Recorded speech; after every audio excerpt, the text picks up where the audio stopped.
My favorite books are about death. I wish I had some grand revelation or thesis to present about what that means, but I don't.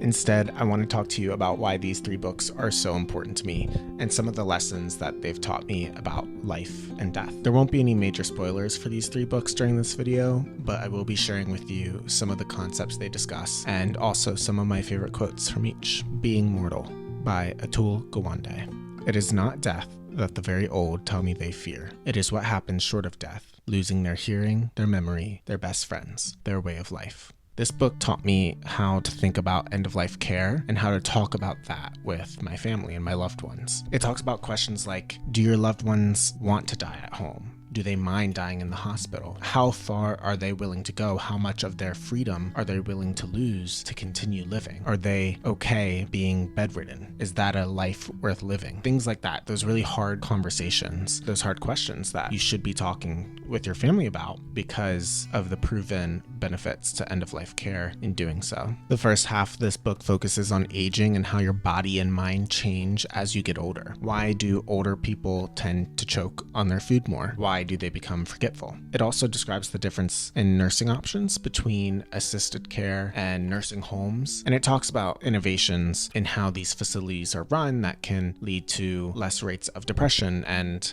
more happiness for their residents. As you can see here, it's tabbed up quite a bit. The green ones are from my first reading. The pink ones are from the second reading. So I really liked this book. The second half of this book focuses on doctors and medicine and hospice and treatments and end-of-life care. Should doctors sort of take on a more parental figure in helping you come up with your decisions for treatment? Should they be more informative and just tell you all the options and say, you pick? Or should you all work to collaborate together on what might be the best treatment option for you in your situation? Do you have specific goals, specific things that you're not willing to give up that might influence the route you decide to take? Like we talked about before, are you okay with dying in a hospital? If there's a chance that it could help you live longer, are you okay with having a tube shoved down your throat? And all of these conversations are sort of happening in the context of a terminally ill patient and what options you have when medicine is not going to cure you. Having a tube shoved down your throat and whether or not you're okay with that is a totally different conversation between someone who's just having this for a temporary thing and they can live the next however many years of their life versus a terminally ill patient who is never going to get better. And one of the big questions is, if you do become terminally ill, when do you stop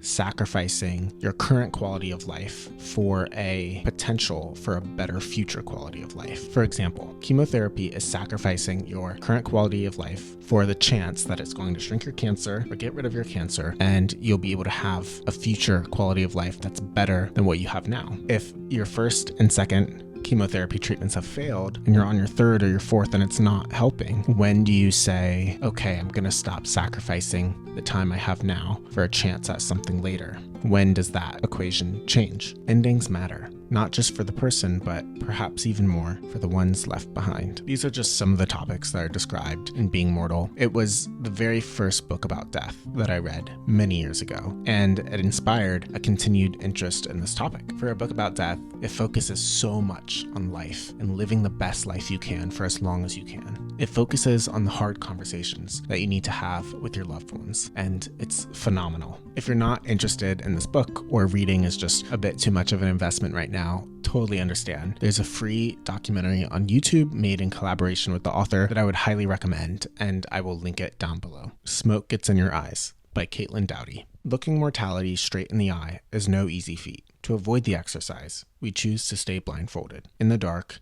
as to the realities of death and dying. But ignorance is not bliss, only a deeper kind of terror. If Being Mortal helped me understand the types of conversations I need to have with terminally ill or aging family members, then Smoke Gets in Your Eyes helped me to learn the types of conversations I need to have with them now about what they want to happen to their body after they die. If I had to choose, and it would be a really hard choice, but if I did have to choose, this would be my favorite. this would be my favorite out of the 3 books, and I highly, really, truly highly recommend you must read this one. This book was written by Doughty, probably better known as the YouTuber Ask a Mortician. It's a memoir and it's a personal thesis, and it follows her time at Westwind Cremation and Burial, and it follows Caitlin as she sort of pulls back the curtain on all of the complexities of being dead. If you've ever had a question about what happens to your body once you die, whether you're getting buried or embalmed or cremated, this book is going to answer them, and in detail.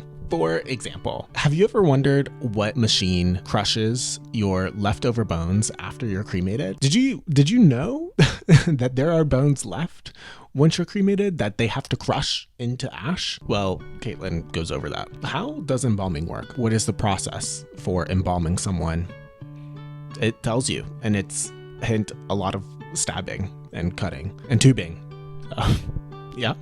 Or if you've ever seen like a dead body in the movies and their mouth is all open and their eyes are kind of rolled back up, how do we get those picturesque people you see in an open casket where their mouth is shut, their jaw is shut, their eyes are nice and closed, and they look like they're just sleeping? How does that happen? Well, Caitlin will tell you about that, and it's interesting because she goes into so much detail and she guides you through these sort of tough things to learn about. It's never off-putting, it's engaging, and it can teach you a lot about what you want to happen to yourself once you die. It touches on a lot of options like cremation and burial, and a lot of historical or cultural options like how some groups are cannibals and they eat the bodies of their dead, and that is a ritual and a ceremony that they partake in that is very healing for them. Or how some groups let the body get consumed by animals, and that is their way of returning it to the earth. There are a lot of ways to be dead, and it was fascinating to learn about them. Throughout the memoir, Doughty finds herself on sort of a journey of evolving beliefs on the rituals of death. She talks a lot about how death is hidden from our everyday modern life, and she talks about how there are these rumors or this understanding that dead bodies are gross and dirty and can lead to the spread of germs and disease when they're not, and how not shying away from the dead can be so healing. Doughty believes that our societal rejection of death has caused so many of the issues that we're experiencing today, and that if we could just feel more connected with our mortality, we would solve a lot of the world's issues. The more I learned about death and the death industry, the more the thought of anyone else taking care of my own family's corpses terrified me. I could read this book over and over and over again. It's life-changing. I love it so much. Please pick this one up. You could also watch her YouTube channel. That's a great introduction to her beliefs and some interesting facts about death. But this book has no substitute. It's one of my favorite books of all time. A Monster Calls by Patrick Ness. So first, I want to say this book is now a movie. It's on Netflix. Solid 8 out of 10. Very moving. But if you can get this illustrated edition and sit down and you have 3 hours to spare and you read this in one sitting, it is an experience like no other. This is, of course, the only fiction book in this video, but it's perhaps one of the most impactful fiction books I've ever read. Monster Calls is a story about grief. It's a story about forgiving yourself because you just need this terrible pain to be over, this terrible long drawn out pain to be over. It's about forgiveness and it's about love. I honestly might have already said too much. I didn't know anything when going into this book. I think that's the best way to read it. Please go buy it right now. Stop watching. Just go read this book. If you need a bit more convincing, stay tuned.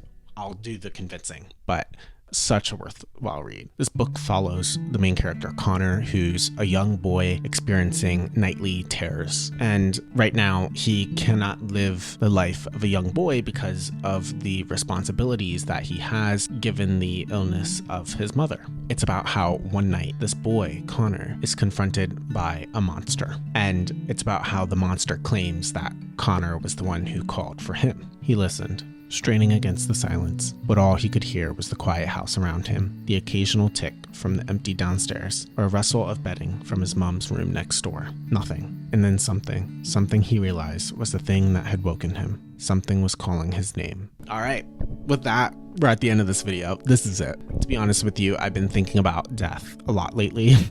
Not in the I need help sort of way, but just in the I've been thinking about it. It may be because I just graduated and I'm faced with the crippling reality of the next 40 years of corporate hell and then dying. Whatever the reason, I'm happy I had this opportunity to reread 3 of my favorite books and to share what I love so much about them with you all. I hope I've convinced you to buy at least just one of them. And if you do read them or you have read them and you want to share your thoughts with me, I would love to hear them. I'm sure I will reply. Otherwise, thanks so much. Like, subscribe, share, and I'll see you soon.